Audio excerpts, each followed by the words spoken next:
Hello guys, আসসালামু আলাইকুম। Welcome back to my new blog. কেমন আছেন সবাই?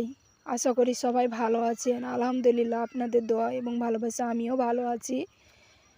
তো এতে চলে আসলাম আপনাদের নতুন একটি ব্লগ নিয়ে আপনাদের মাঝে।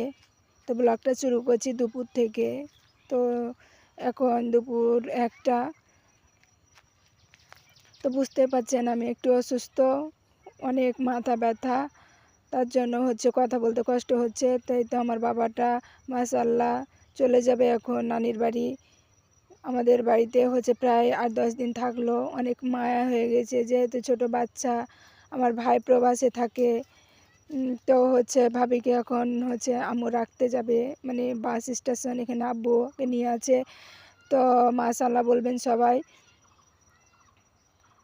তো ছোট বাচ্চার প্রতি এত মায়া হয়, মানে জানি, কিন্তু এত মায়া মনে হচ্ছে বুক ফেটে কান্না আসছে আমার বাবাটার জন্য।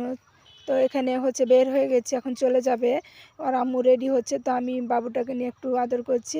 এই তো ভাবি রেডি, আর আম্মু তাকে বাস স্টেশন রাখতে যাবে। ওখানে বাস স্টেশনে আর আম্মা দাঁড়ায় আছে, তখন নিয়ে যাবে।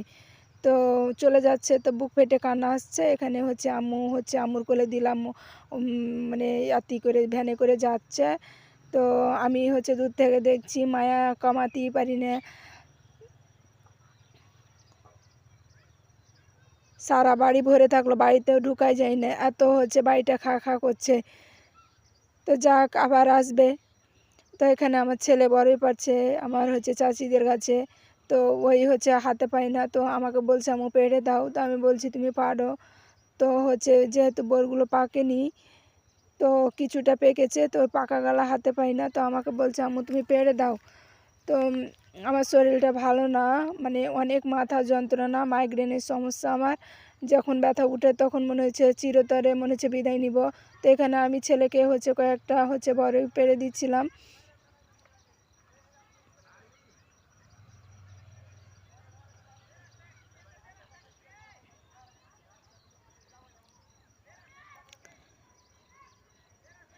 তো সারা রাত আমি ঘুমাতে পারিনি, এত আমার মাথা ব্যথা।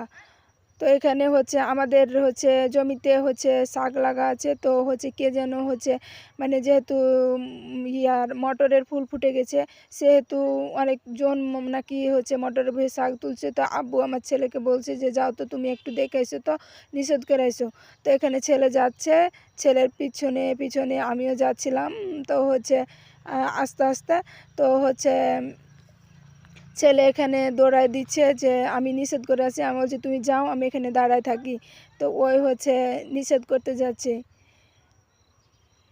ওই যে দেখুন কত দৌড়ায়, দৌড়াতে দৌড়াতে মানে মাঠ পেলে আমার ছেলে অনেক দৌড়াবে, মানে আনন্দ ভোগ করে। কারণ ও দাদির বাড়িতে এগুলো মানে করতে পায় না। তো তাই গ্রামে আসলে ওই এভাবেই দৌড়িয়ে বেড়ায়, সারাদিন খেলাধুলা করবে, ঘুমাবে না, কোনো ঘুম নাই, কিছু নাই। সারাদিন দৌড়াদৌড়ি, লাফালাফি। সন্ধ্যা লাগলে বলে আম্মু পা টিপে দাও, আম্মু হাত টিপে দাও, আম্মু ক্লান্ত, আম্মু ঘুম আসছে। তো এখানে ওই আমার কাছে দৌড়িয়ে আসছিল। তারপরে যে সরিষা ক্ষেত পাশে, তার জন্য ভিউটা অনেক সুন্দর লাগছে, তার জন্য নিলাম। ওই যে দেখুন, ওইখানে আমার ছেলে চলে গেছে, ওখানে একটা পিচ্চি আছে, ওই পিচ্চির ওখানে চলে গেছে। ওখানে মানে ড্রিপের পানি ওখানে যায়। তো এখানে সবাই খেলাধুলা করছে, মানে লুকোচুরি খেলছে। তো এখানে আমার ছেলে আমার চাচাতো বোনের চোখ ধরে রাখবে, যেন ওই না দেখতে পাই, তার জন্য আর চোখ ধরে আছে।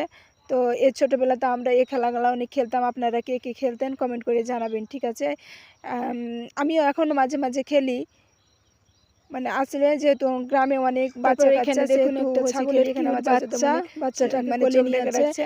এখানে আমার ভিডিওটা যদি ভালো লেগে থাকে লাইক কমেন্ট শেয়ার করবেন, চ্যানেলটি সাবস্ক্রাইব করবেন। এ পর্যন্ত ভালো থাকুন, আল্লাহ হাফেজ, বাই।